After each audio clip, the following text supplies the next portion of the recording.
Okay, so digital security is a big deal. There's huge, massive amounts of money, time, and effort that are spent researching security, trying to enhance security, and trying to attack secure systems. So this is very much like a survival of the fittest kind of thing. There's an arms race between hackers and people that want to commit crimes and people that are trying to keep systems secure. Excuse me. I got my daughter's cold, so that's awesome. I don't think it's COVID. So like um there's this arms race between the bad guys and the good guys, and who the bad guys are and who the good guys are is never really all that clear sometimes. But for our sake, we're the good guys. For our purposes right now, each of us as individuals are going to be the good guys. So how do we stay how do we stay safe out there? So let's try this. Which button do I have set up? There I am. Okay, so we're going to talk about authentication first, how you authenticate yourself. We're going to talk about authentication factors, password security, and multi-factor authentication. And then we're going to talk about malware and IT scams, which are becoming incredibly common these days. I get them all the time. And they're kind of fun sometimes to mess with them. Do we use VPN? I don't use a VPN right now. And that's honestly something I could talk about, could have included in this talk, but it's not. I don't have it in my slides. It is definitely something that's worth talking about. A VPN is really to protect your browsing. It's to protect I mean, okay, I guess I do have some VPNs that I use. I use the Brave browser, which I think might have a built-in VPN somewhere that I can activate, although I have no idea if it's been vetted by any outside source or if they store logs or anything like that. That's something that's worth talking about, though. I'll try to bring that up later on in the turn. So what does it mean to authenticate yourself? What is authentication? So it's based on this principle of resources on the internet need to be available. They need to be available, but only to the people who should have access to it. So you want resources to be available, but you want them only to be available to the right people. So in that case, we want to be able to authenticate someone's like internet session. We want to prove, in essence, that you are who you say you are, and that you have a right to access those resources. So in the case of like your email, what Google, your Gmail account, for example, what Google wants to know is that you, the person that's trying to access this Gmail account, is in fact the same person that created it in the first place, and that you're the only person that's ever able to access that account. So kind of a low-tech example. Oops, I don't know why I did that. Why it keeps deleting stuff. How do you authenticate yourself to your house? This is kind of an odd question, but I want to see if anybody has an answer to this. How do you prove to your house that you have a right to be there? It's a very low-tech solution. Oh, I don't have it on me. Any ideas? Password. To your house? Like you have your house. Your house takes a password. Yeah, to your house, like to get into your house, you need like typing in a code and you. Oh, I suppose some houses do. My dad's house actually has a pin, a little button thing, and you push a code to get in. But in your general, mail. Huh? Your mail. Yeah. I mean, your mailbox is sort of like. I mean, well, actually, your mailbox is one of the least secure things there is. Anybody can get into that by walking up to your house. I'm kind of thinking maybe a little bit, like, in order to get into my house, I need to get into your house. Yeah, to get into my house, how do I prove that I am who I say I am? You have a key. You have a key. Yeah, exactly. you have this device, this object that only certain people are supposed to have, only authorized people are supposed to have. And then once you have that, you can get in. Now, obviously, there are flaws in this security system, right? People can pick the lock. People can make copies of the keys. You can lose your keys, things like that. All sorts of things can go wrong. If you lose your keys, you can't get in. Or you have to break in through a window or something. So there are lots of things that can go wrong with this authentication method, but it is primarily the way that you prove that you belong at the house is by putting a key in a lock and turning it. So there are lots of different ways that you can authenticate. Now, we don't typically use physical objects to authenticate ourselves on the web, but sometimes we do.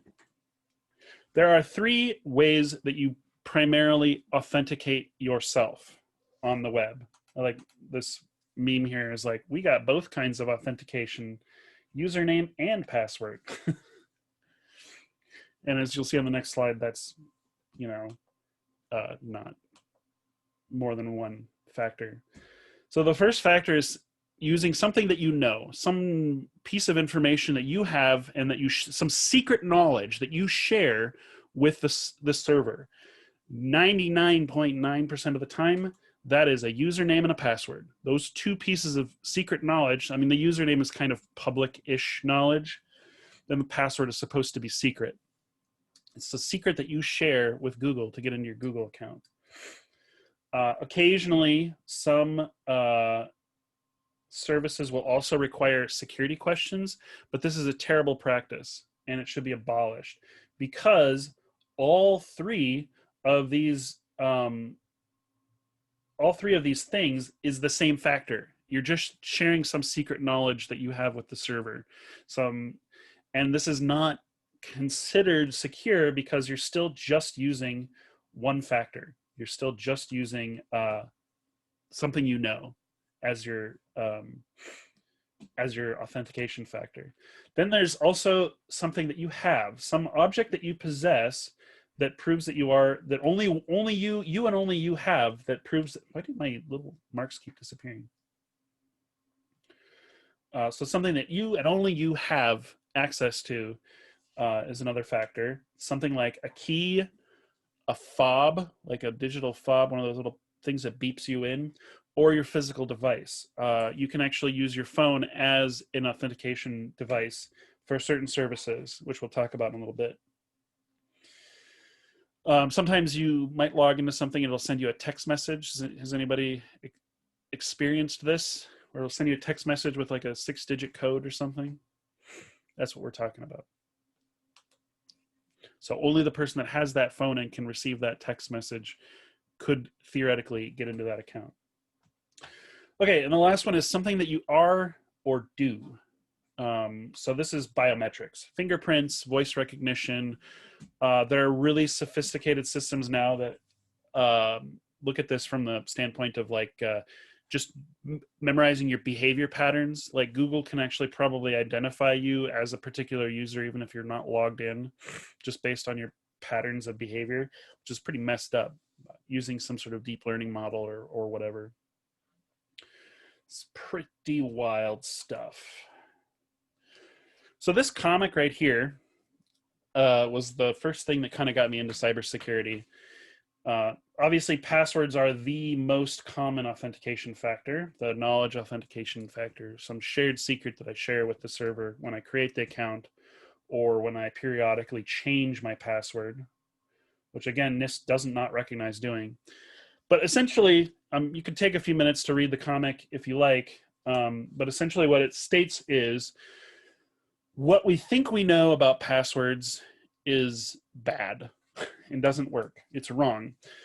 You're not getting enough of a calculated value called entropy to by doing this, like taking some word that's kind of a weird word and then switching out like an O for a 0 and sticking some crap on the end and changing an A out for a 4.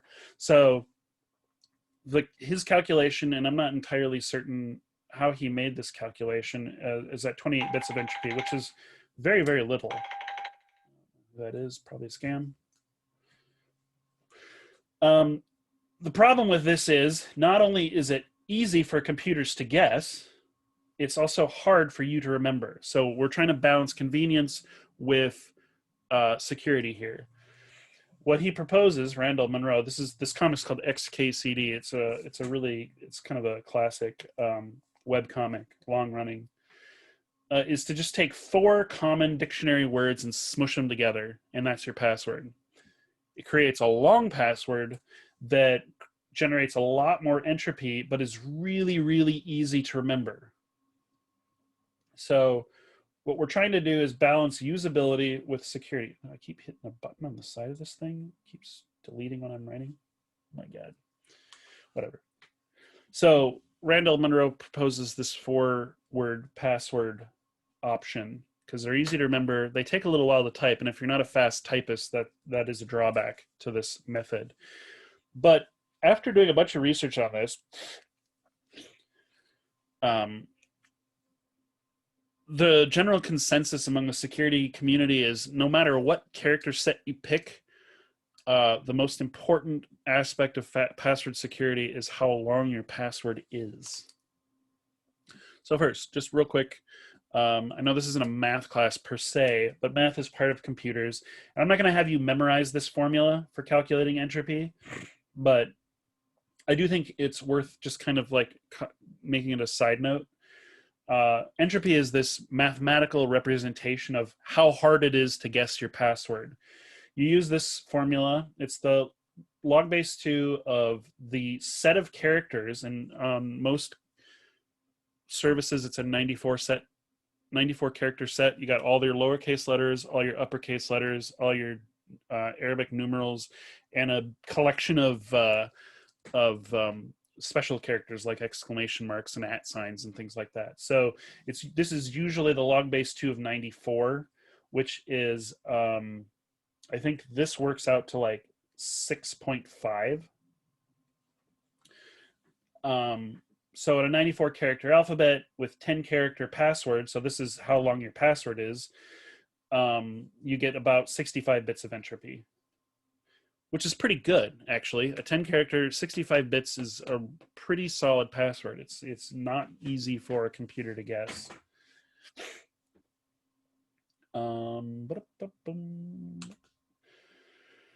So what we're saying, what we're saying is true, or the general consensus in the security community is that the most important thing that enhances your password security is how long it is. The longer your password is, the better.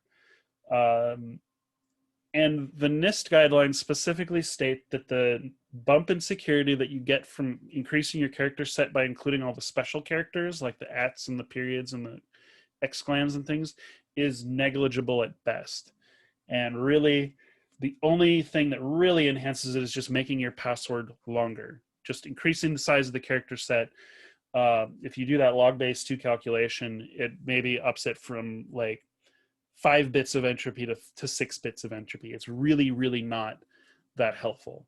So there's a link in the slides here to the NIST guidelines. I highly recommend scrolling to the very bottom and reading the appendix. It's about 2 pages long, but it's really, really interesting analysis of passwords and how to use passwords. They call them shared secrets.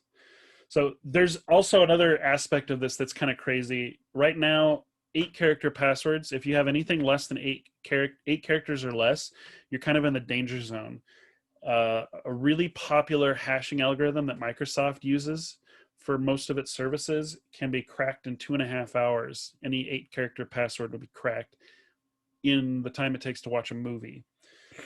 And you can even do it in less time if you pay just a little bit of money and use like a program on Microsoft's compute. Like if you go on Amazon Web Services and set up a hash cracker program, it'll cost you about $25 in compute power to crack pretty much any password ever that's under 8 characters and under.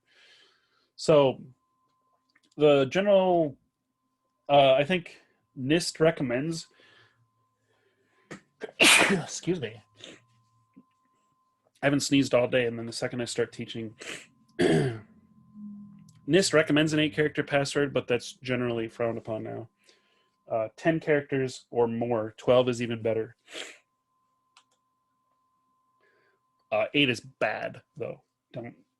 It has to be older, longer than that. Okay. Okay, so here's the problem.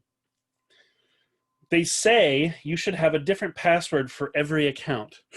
If you have the same account, the same password for every account, once one of them gets cracked, they're all cracked. And statistically, most people use 3 passwords. That's it. You have 3 passwords that you use on a regular basis and kind of shuffle them around and use them in different places. And this is a terrible practice, but we all do it. I do it for certain accounts. So this is not a viable solution. We cannot, but we also can't use a different password for every service. It's a non-starter. You cannot remember them. You cannot have a secure password that's different for every single service that you use. That is not a viable solution. It's not possible. But it's still something you have to do. You should do it. So what's the solution? How do we get around this problem? So here's what we got. We can write them down. So let's see. We write down all our passwords. So here's my Amazon. So I have a book that I store all my passwords in. And here's my password 1 for Amazon. And then for Google, I use some other one. And then I write these all down in a book. Maybe using some sort of way to obfuscate the information in there to make it a little bit more secure. Is this secure? Can you write them down in a book, put it on a shelf in your room, and be reasonably sure that you're good to go? Assuming you're using good, strong passwords, but you're writing them down. Is this a viable solution? Yeah, it can be. Yeah, why do you think? Because you'll have them in one place. Yep, you'll have them stored. And can you hack a book? No. No. But somebody could break into your house, but Somebody if it's could like break in a into- random place. Yep. What's the drawback though? You might lose them. You might lose them. They're stored at your house. You definitely don't want to bring them to work with you. So you lose access to those services when you go somewhere else. So this is a viable solution. And I know people that do it. And I don't think it's a problem. If you don't leave the house a lot, it's really even less of a problem. What about throwing your passwords away? Let's say I use some sort of random password generator, get some gibberish, and then copy and paste it into some website and then just forget about it. Some ma and pa website that I'm only going to go to once to buy some random thing and never go there again. But I use a really secure password and then just forget about it. This is also a viable option because if I ever do have to go back there, what button is right next to the login screen that I can push that'll let me get access again? Forgot. Yep, exactly. I forgot my password. They'll email you a code and you get back in. One thing I've actually grown to kind of like is using social authentication, is what they kind of call it in the industry. It's where you come to a website and it says log in with Google or log in with Facebook or log in with Twitter. This means that the service uses the security that they're kind of backed up by the security that Google, Twitter, and Facebook use. So their authentication is secure. It's really easy to implement on the server end for whatever website it is. And so I don't know why more people don't do it, but it means that all you really need, again, is access to your Google account. You better make sure that Google account is secure, but as long as it is, you can be reasonably certain that access to that account is also secure. So social authentication is a viable option. By all means, use it. The only drawback, of course, is that you're giving Facebook and Google and Twitter more information about you. So big drawback there. The option that I use is a password vault. And this meme kind of explains it. I don't know my passwords. I don't know any of them. I know a couple of them. I know my password to my password vault, but I don't know any of the other ones. And how you use them is really Well, you can generate them with something like the Diceware system. I encourage you to check out this link because it's kind of a fun. You basically, it has a giant word list, and then you roll some dice to generate entropy, like pure randomness. And then if you go down the list with the numbers from the dice, it gives you a word, and you can use that word as part of a passphrase. So you generate a truly random password or passphrase that's relatively easy to remember with some sort of mnemonic device. And then just check the time. Okay, I'm going a couple more minutes. We won't be able to finish these slides today, but yeah, it's a cool system, and I encourage you to check out this link. Maybe I'll come back to it one of these days, but I kind of want to talk more about password vaults, which have some distinct pros and cons. It's the solution that I use. Without like exposing anything, I'll kind of show you what up in my vault. So this is LastPass. This is the one I use, and it has like, it basically stores all of your passwords encrypted on their server. LastPass cannot access that information. It only gets decrypted when it gets downloaded to my computer, and so it's relatively safe in that regard. And then it'll automatically fill in like my password on whatever service I'm going to. So like if I go to let's see, if I log out of here, LastPass automatically fills it in. Looks like this is their little logo over here. They kind of stick it in there, and I can just click on the thing and it will automatically fill it in. I never have to remember my password. And it will generate secure random gibberish passwords whenever you want on demand. So generate a secure password. Yeah, boom, there's one. It's 42 characters long. That's more entropy than you could ever need. It would take a cajillion years. Let's see. How secure is my password? If I pasted this gigantic password into here, it would take it 13 novemdecillion years to crack this password. So I use LastPass because it's free. There are some other ones that I mentioned in the slides. KeePass and Dashlane are both also free. KeePass is free but fiddly to use, and Dashlane is free but you can only put it on one device, which is pretty freaking pointless if you ask me.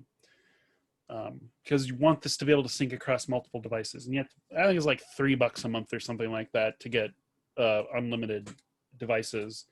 So if you like it, you can use it, you can try it out, and they'll kind of do like a security audit periodically on your account and say, hey, listen, you're using the same password like 14 times here. Do you want to maybe do something about that? And I'll be like, no, I'm good. Cons are, of course, you've got to remember that one important password. Have it memorized, and a good way to generate that is to use something like the Diceware system to get that one password that you actually have to remember and then memorize it. So there's that. You also lose access to your stuff if you don't have access to the internet. So you need access to the internet or you're toast. But of course, if you don't have access to the internet, you don't really need all your passwords. So pros and cons are, it could cost you a little bit of money. You are putting an enormous amount of trust in a third-party system that is not you. And I have chosen to put that trust in LastPass, and I don't have any particular reason to trust them over anybody else, but other than I did a little bit of research, they're pretty highly regarded in the community, and I don't know, they seem legit. So there are a number of cons. That trust factor is probably the biggest one. Let's see. Multi-factor authentication is kind of the ultimate gold standard in security. I'm going to go another 5 minutes here. Anybody use this? I can't really demo it the same way as I usually do, Jaden, you use it? Multi-factor authentication? Yeah. So in this, what you're doing is you're using more than one of the 3 factors. So yeah, you have a username and password. That's just one factor. Even security questions are still the same factor. So instead, what you do, looking at the screenshot here, is we have, okay, I'm logging in with my username and password here. A little bling pops up on my phone, and I hit, yes, that was me, and then I'm logged in. So that's the act of using 2 factors. So not only do I have to have my password, I also have to have my phone in order to log into my Google account. And this is really neat. So I could tell you my Google password, and you wouldn't be able to log in because you don't have my phone. And more services are asking you to enable this. Facebook does it, Twitter, Google, Microsoft. Some of them have their own app for it, which is kind of annoying because then you have to have like 15 different authenticator apps on your phone, which is pretty irritating and annoying. But it's becoming more and more common. So like actually to log into my Google account, I need all 3 factors because I need my username and password.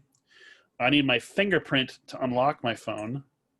And then I have to push the button on the phone that says, yes, someone was trying to log into your account. And I say, yep, that's me.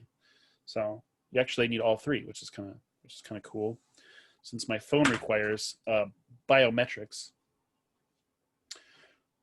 So this is becoming more and more of a deal. I usually demonstrate it in class, but I think most people know about it. The one word I will give you on this is that if you use text authentication, like it sends you a text message, there's a little bit of a loss in security because what happens is text messages are not encrypted. So if somebody else has found a way to listen in on your SMS traffic, like they found your password, they're sitting outside your house, they're listening to the radio waves, and they can hear your SMS traffic, they could get that code and log into your account. So that's a potentially security problem if they're somehow able to like listen in on all the traffic that's happening on the radio waves. It's a slight reduction in security, but it's still a reduction. If somebody was deliberately targeting you specifically, they could get in if you just use text messaging. But it requires some special equipment and some like know-how. So, but it is possible, and there's numerous forums that can teach you how to do it too. So multi-factor authentication is a huge step up in security. Better than just using a password vault and secure passwords is actually adding another layer of security on top of it. So with a minute left, I want to say passwords are bad. So just in general, the reason passwords are bad is because people use them poorly. And they're becoming more and more easy to crack as computers get more and more powerful. If you spend just a little bit of money using, Amazon Web Services compute cloud, you can like crack a password hash in just a couple of hours. It's really, really easy. So biometrics is kind of becoming common. Voice recognition, face recognition, fingerprint scanning, iris scanning, things like that. They have some security issues. I think the first iPhone that had it was cracked within a couple hours. Someone managed to fool it, although it did require like laboratory conditions where they like lifted somebody's fingerprint off of a glass and it was a perfectly formed fingerprint and then pressed the tape to the sensor. So it requires like a really, really good fingerprint and really strict conditions, but you can crack it if you get that. Face recognition is problematic. I had a student who was telling me about they set up their iPhone with the face recognition thing where you like look at it and it unlocks, and then after they set it up, they went and got a face tattoo, and then their phone didn't recognize them anymore, and it basically bricked the phone because it was the only authentications that they had on it. So yeah, that's That's a problem. Make sure you turn off that if you're going to do some alteration or get your fingerprints shaved off, or I don't know, if you're going to do some sort of body modification, make sure that you keep that in mind, how you're going to unlock your phone. So, we'll talk about malware next week, or next time, Wednesday. So I'm going to get out of this, discard my notes, and stop recording. Boom.